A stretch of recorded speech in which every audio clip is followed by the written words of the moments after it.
Hello, awesome people. I hope you are having an amazing day today. Today, I wanted to take a look at my top novels that I read last year in 2024, many of which for this channel, in order to knock them out and see what I thought about them. Now, as a reminder, these are not going to be novels that were written in 2024. I probably read about 5 or 6 of those, but instead, there's a couple of them that are going to make the list. But instead of just novels that I read, as a reminder, this channel is named "The Worst Thing About New Books." That's a quote by a French philosopher, Jacques Joubert, who said that the worst thing about them was that they kept us from reading the old ones, right? So there's a lot of older books out there that are probably going to be better than things, right? They're being written recently, and that sort of a thing. So that's basically what's happening with it, and that's sort of the pretext. That they're not necessarily books that are written; they're just books that I read.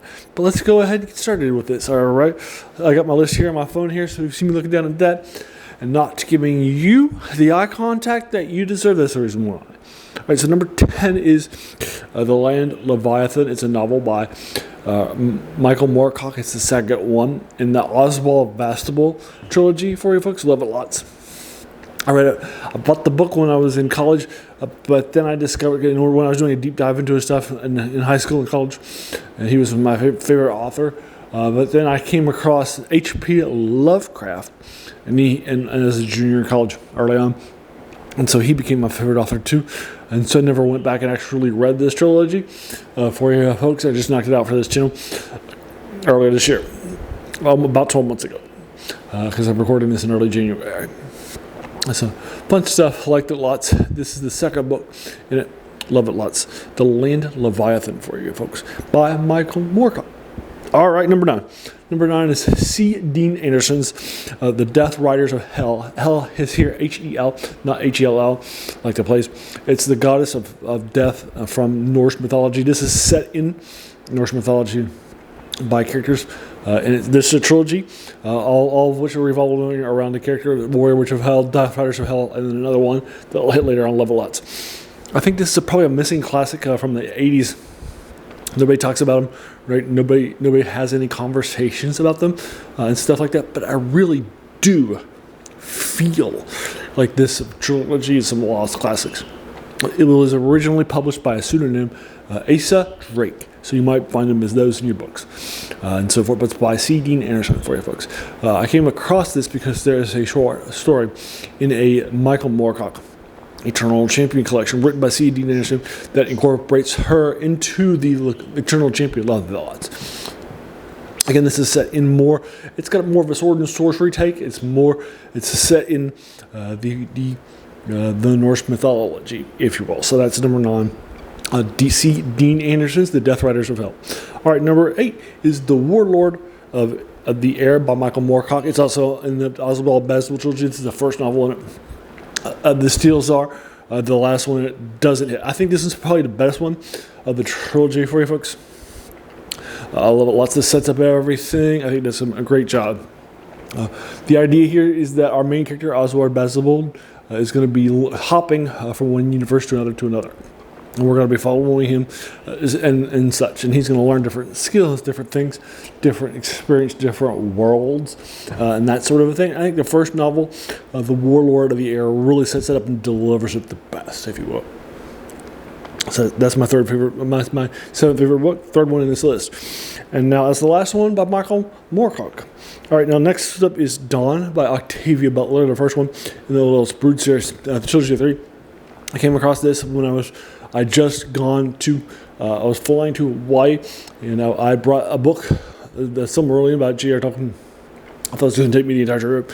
I knocked out like 2/3 of it on the trip there. And I was like, I need to buy some books. So I stopped at the bookstore there in LAX.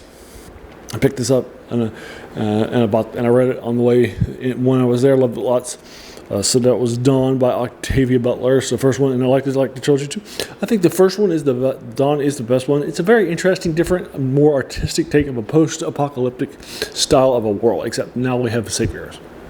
So that's Dawn by Octavia Butler for you folks. Loved it lots.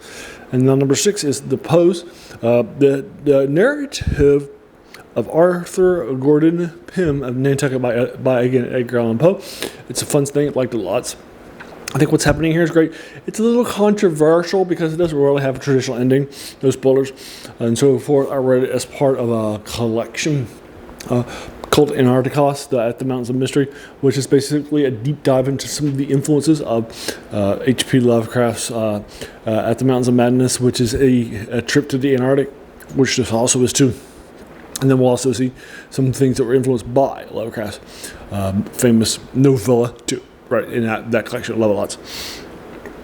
So that is Poe's the narrative of Arthur Gordon Pym of Nantucket. This is his only novel from and that's my sixth one. Now from here on out, top 5. Number 5 was written in 2024. This is the Huntress trilogy, book number 2, Quelling of the Flame by Jonathan Stark. The Huntress trilogy is set in Lowell.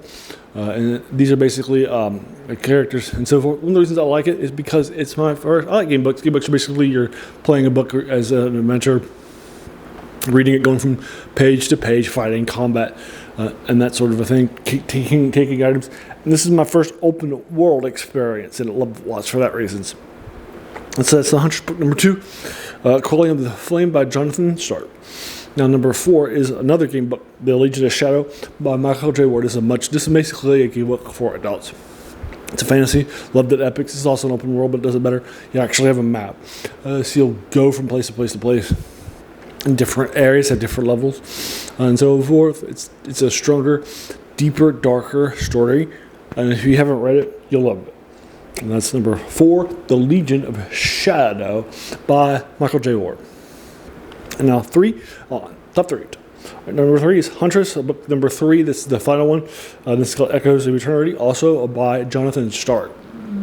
Again, I think that Stark does an absolute masterclass here. The time travel concept will have you going into places over and over again, rather than an open world. I think he just does it so well, so magnificently well.